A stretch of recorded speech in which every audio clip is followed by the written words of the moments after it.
పల్రావు గారు మనతో జాయిన్ అయి ఉన్నారు. సార్, ఇవాళ బిగ్ డెవలప్మెంట్.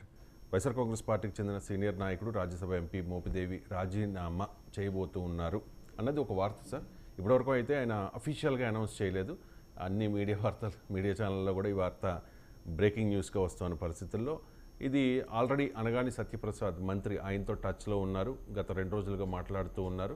ఇక టీడీపీలో చేరిక లాంఛనమే అనే ప్రచారమే జరుగుతోంది సార్. కాబట్టి ఇప్పటికే వైఎస్ఆర్ కాంగ్రెస్ పార్టీ ఒక ధీమాతో ఉంది.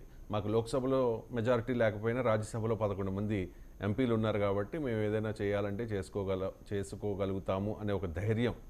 కానీ ఇప్పుడు ఒకరు వెళ్ళిపోతూ ఉన్నారు, ఆల్మోస్ట్ కన్ఫర్మ్ అయిపోయింది అంటూ ఉన్నారు. మరికొంతమంది కూడా వైసీపీని వీడి టీడీపీలో జాయిన్ అయ్యే అవకాశం ఉన్నట్లుగా ప్రచారం జరుగుతోంది సార్. ఏంటి దీని ప్రభావం ఎలా ఉండవచ్చు వైసీపీ మీద? అంటే మీరు బ్రేకింగ్ న్యూస్, షాకింగ్ న్యూస్ అన్నారు కదా, వైసీపీకి చాలా షాక్ ఇవి కూడా వస్తున్నాయి. ఇది పూర్తిగా సంభవమే కదా. ఎందుకంటే పార్టీ ఓడిపోయి చాలా బలహీనమైపోయింది కాబట్టి ఇప్పుడు అనేక మంది రాజ్యసభ మీద ఎక్కువగా గురి పెడుతున్నారు. లోక్సభలో ఎక్కువ సంఖ్య స్థానాలు లేవు. రాజ్యసభలో దెబ్బతీస్తే తప్ప వైసీపీని పట్టు తగ్గదనేది టీడీపీ ఆలోచన కూడా అవుతుంది. ఇంకోటి, రాజ్యసభ మన ఆంధ్రప్రదేశ్లో ఈ పార్టీలకు అచ్చి రాలేదు. అంతకుముందు తెలుగుదేశం హయాంలో రాజ్యసభ వాళ్ళు ఎప్పుడు వేరే పార్టీలోకి వెళ్ళిపోయేవాళ్ళు. ఒకసారి అయితే ఆ శాసనసభ పక్షం మొత్తం వెళ్ళిపోయి రాజ్యసభ పక్షం మొత్తం వెళ్ళిపోయింది. నలుగురు ఉన్నవాళ్ళు అంటే పక్షం ఒక్క రవీంద్ర తప్ప, కనకమేడల తప్ప. అందుకని ఇప్పుడు కూడా మీరు చూస్తే, ఇప్పుడు మీరు మోపిదేవి వెంకటరమణ గురించి చెప్తున్నారు. ఉదయం నుంచి నేను కూడా గమనించాను. ఆయన నిర్ణయం తీసుకుంటారని లేదు, సత్యప్రసాద్తో మంత్రితో మాట్లాడిన తర్వాత ఇంకా మధ్యాహ్నానికని కాదు రేపని ఏదేదో రకరకాలుగా వస్తుంది. ఇక 2-3 విషయాలు ఉన్నాయి. మిగతా వాళ్లకు వెంకటరమణకు బ్యాక్గ్రౌండ్లో ఒక చిన్న తేడా ఏమంటే, ఈయన జగన్కు వీర విధేయుడని చెప్తూ వచ్చారు. అంతకుముందు ఎమ్మెల్యేగా ఓడిపోయినా ఈయనను ఎమ్మెల్సీని చేసి జగన్ మంత్రిని చేశారు. మలి దఫాలో మంత్రి పదవి ఇవ్వలేదు కాబట్టి ఈయనను పిల్లి సుభాష్ చంద్రబోస్ను రాజ్యసభకు పంపించి చాలా ప్రత్యేక ప్రాధాన్యత కల్పించారు.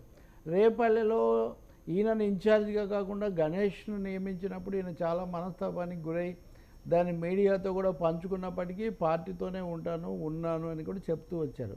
అంటే ఒక విధంగా ఈయన రాజశేఖర రెడ్డి మంత్రివర్గంలో కూడా మంత్రిగా ఉన్నారు. జగన్ కేసుల్లో ఈయన కూడా జైల్లో కూడా గడిపున్నారు. సో ఇంత నేపథ్యం ఉన్న వెంకటరమణ ఈయనను ఇన్ఛార్జిగా మారిస్తే ఆయన తరఫున మత్స్యకారుల సంఘాలు అవన్నీ వచ్చి సజ్జల రామకృష్ణారెడ్డిని కలుసుకొని చాలా ఒత్తిడి కూడా పెట్టారు, కాదు ఆయన కొనసాగించాలని. ఇంత నేపథ్యం ఉంది.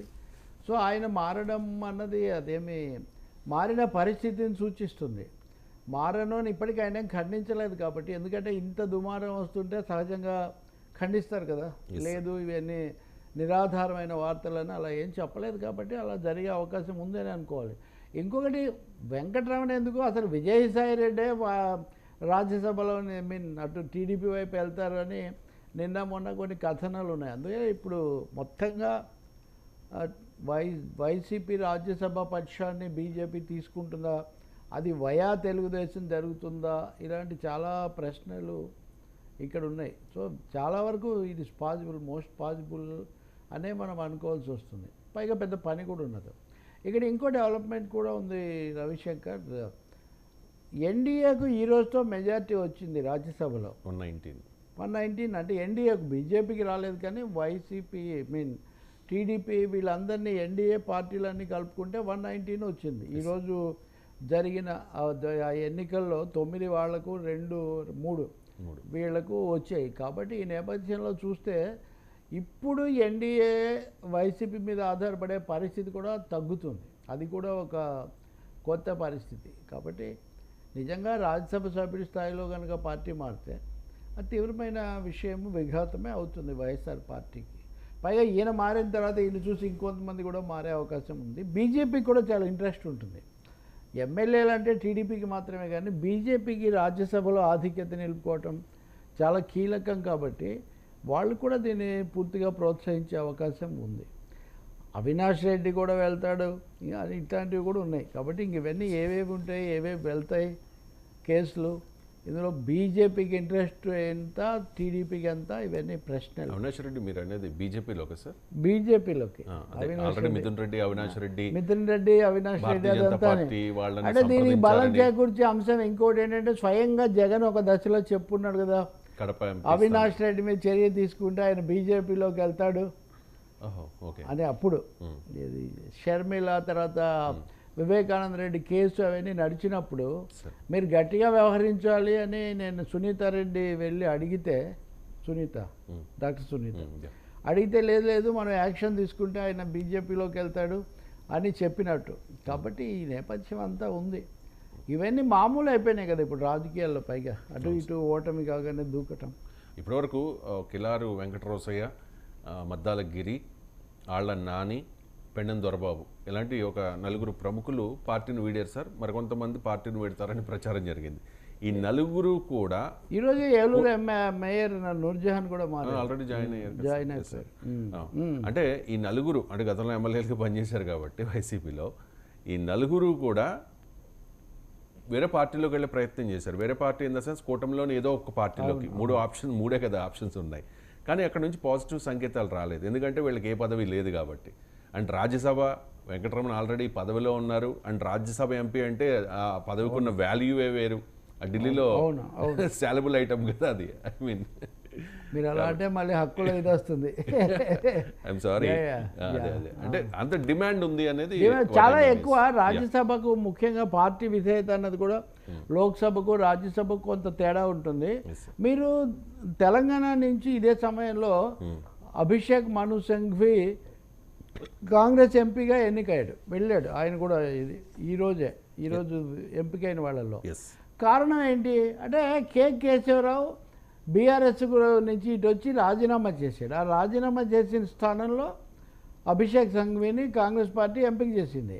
ఇప్పుడు తెలుగుదేశం పార్టీ మోపిదేవి వెంకటరమణ వస్తే వాళ్లకు సంఖ్యాబలం ఉంది కాబట్టి వాళ్ళు కోరుకున్న ఎంపీని తెచ్చుకోవచ్చు, లేదంటే ఈయననే మళ్ళీ ఎంపీ చేసే అవకాశం కూడా ఉంది. ఇక్కడ ఈయనను ఎమ్మెల్సీని చేస్తామని వాళ్ళు ఆఫర్ ఇచ్చారు అనేది మనం వినిపిస్తున్న మాట. గతంలో ఇలాగే జగన్ కూడా ఎమ్మెల్సీని చేసి మంత్రిని చేశారు కాబట్టి ఇప్పుడు ఎమ్మెల్సీని చేస్తామని కూడా వాళ్ళు అంటున్నారని. టీడీపీ కూటమికి బ్రహ్మాండమైన సంఖ్యాబలం ఉంది కాబట్టి వాళ్ళు వైసీపీ నుంచి వచ్చిన రాజ్యసభ సభ్యులను మళ్ళీ పంపించే అవకాశం కూడా చాలా ఎక్కువగా ఉంటుంది.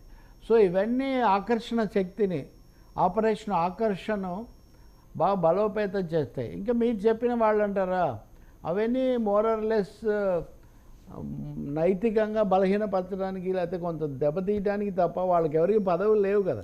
ఇప్పటి వరకు వచ్చిన వాళ్ళు ఎవరికి కూడా వీళ్ళు ఏమైనా ఇస్తే ఇవ్వాలి, లేకపోతే లేదు. ఇచ్చే పరిస్థితి కూడా లేదు. ఎందుకంటే ఇక్కడే పెద్ద పోటీ ఉంది. ఇక్కడే చాలా పోటీ ఉంది. చంద్రబాబు నాయుడు 3 రోజులకు ఒకసారి అందరినీ కూర్చోబెట్టి మనకు పోటీ ఎక్కువగా ఉంది అని చెప్తూనే ఉన్నారు. 164 మంది నామినేటెడ్ పోస్టుల విషయంలో కూడా చాలా పోటీ ఉంది. 3 పార్టీలు ఉన్నాయి. ఈ సమస్యలన్నీ ఉన్నాయి వాళ్ళు ఆల్రెడీ ఇప్పటికే తర్జనపరిచిన. బీజేపీ కూడా డైలమాలో ఉంది. అంటే మనం వాళ్ళిద్దరికి వదిలేసి మనం పెంచుకోకపోతే ఎట్లా అనే ఒకటి కూడా ఉంది. ఎప్పుడేమవుతుందో తెలియదు కదా. అంటే చాలా మంది నాయకులు. But it will be major development. Mopidevi Venkataramana లాంటి సీనియర్ ఎంపీ కనుక వైదొలగితే ఏపీ రాజకీయాల్లో అదో పెద్ద మేజర్ డెవలప్మెంట్ అవుతుంది.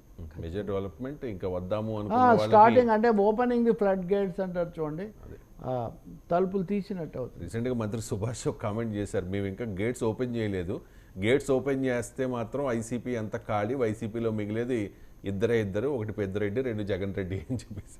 సో గేట్స్ ఓపెన్ చేసినట్టే కనిపిస్తుంది. అంటే మీరు ఇద్దరు అంటున్నారు, మళ్ళీ మిథున్ రెడ్డి అంటే దాదాపు పెద్దిరెడ్డిగా అన్నలాగే కదా. మిథున్ రెడ్డి పార్టీ మాట్లాడనే వచ్చే ప్రశ్నలు ఇవన్నీ మనం చూస్తే, అందువల్ల పెద్దిరెడ్డి కుటుంబం కూడా మరి ఇక్కడ ఎంతకాలం చంద్రబాబు నాయుడు టార్గెట్ చేస్తున్నప్పుడు బీజేపీ ఏమో ఎవరినైనా తీసుకొని బలోపేతం కావాలి తెలుగు రాష్ట్రాల్లోనే ఒక వ్యూహంతో వాళ్ళు ఉన్నారు. కాబట్టి ఇది ఒక పెద్ద సమస్య. ఇది మీరు తెలంగాణలో అయితే అసలు బీఆర్ఎస్నే తీసుకుంటారని కూడా మీరు మళ్ళీ ఇంకో